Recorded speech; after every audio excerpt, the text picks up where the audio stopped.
Hoje é segunda-feira, dia 28 de julho. Há um dia nublado, mas começam a sair alguns raios de sol bem fortes aqui em São Paulo. Pode-se tentar imaginar o que seria o real sem a ordem da linguagem. Ocorre-nos por vezes percebê-lo em sonho, o que não implica que o próprio sonho não obedeça também a processos de ordem linguística. Há tudo para fazer um mundo: existência, sensações, afetos e mesmo seres identificáveis. Mas lhes falta permanência e continuidade. Identifico em sonho meu amigo João, mas ao mesmo tempo é Paulo. Almoça-se e é noite, etc. E ainda o relato do sonho, mesmo incoerente, não pertence à percepção pura que, por definição, não pode ser dita. Nesse real percebido, ao qual nada falta de real, mas somente a linguagem para fazer mundo, como saber o que vale para uma mesma coisa e o que vale para uma outra? Como delimitar quando começa uma sequência de episódios e quando acaba a outra? Como diferenciar uma coisa de um evento? Como discernir o que pertence e o que muda?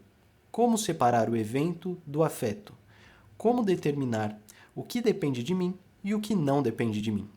Poder-se-ia discriminar o interior do exterior e, sobretudo, o privado do público, sem um outro ser a quem falar do mesmo mundo? Como raciocinar sobre o mundo sem palavras para dizê-lo? Ponha nome nas coisas, verbos, uma gramática, interlocutores, uma necessidade de comunicar e o real se torna mundo, ordenado e comum, de modo que a ordem do mundo é linguagem. Assim, de um lado a linguagem é um objeto mundo, de outro o mundo é estruturado como a linguagem. Somos falantes como estamos no mundo e estamos dentro do mundo porque somos falantes. De um lado, a linguagem é para nós como um mundo, porque é, como um mundo, reflexionante e totalizante.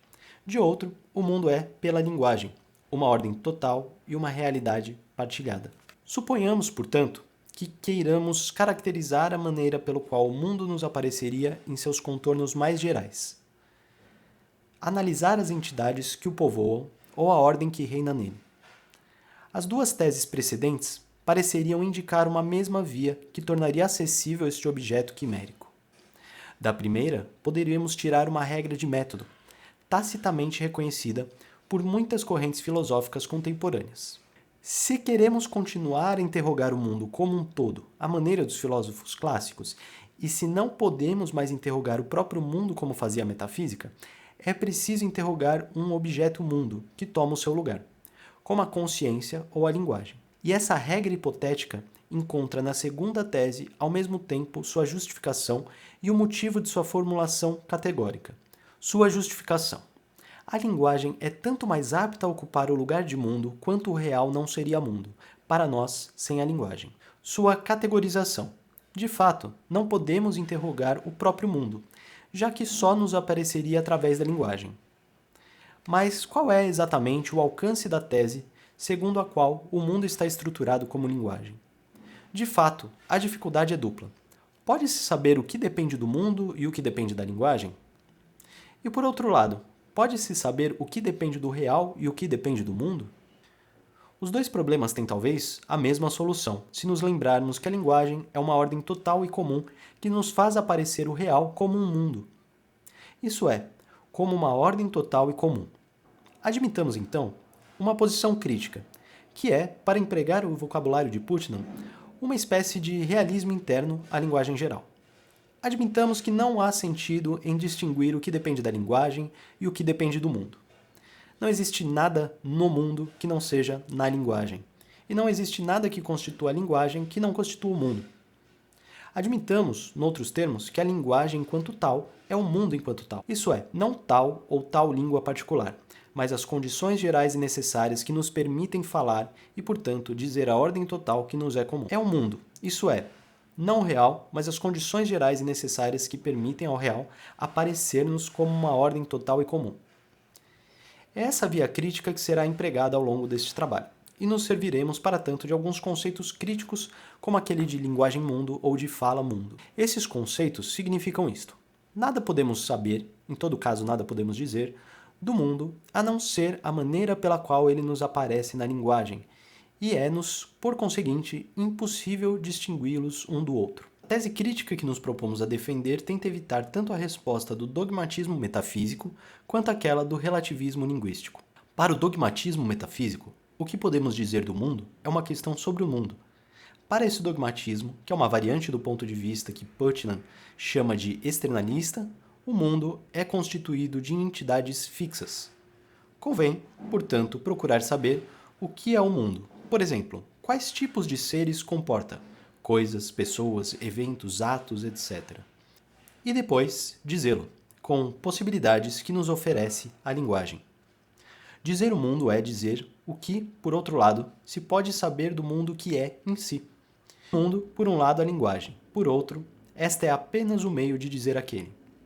Mas essa posição dogmática poderia chocar-se com uma objeção relativista. É, dir-se-á, impossível dizer o que é o mundo em si, independentemente das aparências que nos oferece segundo a língua, que, de fato, se fala. Toda língua determina uma certa visão do mundo. As categorizações que veicula, ou os recortes semânticos que lhes são próprios, convidam a uma identificação particular dos objetos naturais. As estruturas sintáticas que são as suas determinam maneiras distintas de ligar ideias. Não se vê o mundo da mesma maneira conforme a língua que se fala. E há, seguramente, línguas nas quais as categorias aristotélicas ou a sistemática das ciências modernas não teriam podido nascer. Não se está no direito de inferir que estamos definitivamente condenados ao relativismo vernacular ou encerrados numa espécie de provincianismo ontológico, a cada um seu mundo conforme sua língua? Assim, qualquer que seja a língua, nosso mundo é mais ou menos coerente. O mundo público não é contraditório, ao contrário do real privado de cada um nos nossos sonhos, por exemplo. Assim, embora cada língua proceda a seu próprio recorte semântico, alguns seres são identificados de maneira universal. Por exemplo, um ser humano conta sempre como um ser, qualquer que seja a língua. Em todo caso, qualquer língua reconhece seres determinados, estáveis e permanentes. Qualquer que seja a língua, há, portanto, no mundo coisas, mesmo se não são sempre as mesmas. Qualquer que seja a língua, há, portanto, no mundo coisas, mesmo se não são sempre as mesmas coisas. Da mesma forma, qualquer que seja a língua, há eventos que se produzem no mundo, há seres que agem, etc. Portanto, é sempre possível ultrapassar a relatividade das línguas e atingir a objetividade do mundo. A isso, o relativista poderá sempre replicar que, se há constantes em todas as línguas, isso não muda nada. Não podemos saber nada do mundo. Tudo o que podemos dizer dele já está inscrito na forma a priori da linguagem, a menos que esteja na própria forma do pensamento ou é determinado por ela. O relativismo linguístico tornar-se-á, então, ceticismo. O que não se pode pôr na conta das línguas particulares deve-se pôr na conta da linguagem geral. Não se acede nunca à própria ordem do mundo, não se sai nunca da linguagem.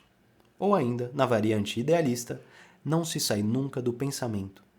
Não podemos admitir a verdade das duas teses e recusar dar razão a ambos os antagonistas? É assim que a posição crítica considerará ao dogmatismo que é possível dizer o que há no mundo, mas concordará com o ceticismo em que estamos sempre presos na linguagem que o diz. Concederá ao dogmatismo que nossa visão do mundo não depende da língua que se fala, mas concordará com o ceticismo em que ela depende da linguagem, isto é, das condições mais gerais que permitem comunicar tudo e, portanto, dizer o mundo. Quanto ao idealista, que sustentaria que os constantes aparentes do mundo são apenas as leis do pensamento, perguntará a ele somente se esse pensamento não é pura e simplesmente linguagem, já que institui uma ordem total e comum. E, desde que essa ordem é comum como o mundo, o tal pensamento já está, como linguagem, fora de si, e o idealista refutado.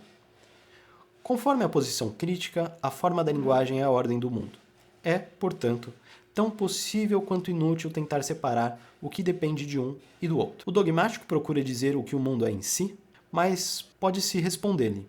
O que ele é, independentemente da linguagem, permanece inatingível e, aliás, importa pouco, já que para nós ele só existe dado pela linguagem. Para o relativista ou cético, os constrangimentos particulares das línguas ou as necessidades da linguagem impedem que se saiba o que é o mundo em si? Sem dúvida, eles têm razão. Não podemos saber o que ele é em si, mas ele não existe em si, só existe como tal. para nós. Portanto, não se deve confundir o fato e o direito.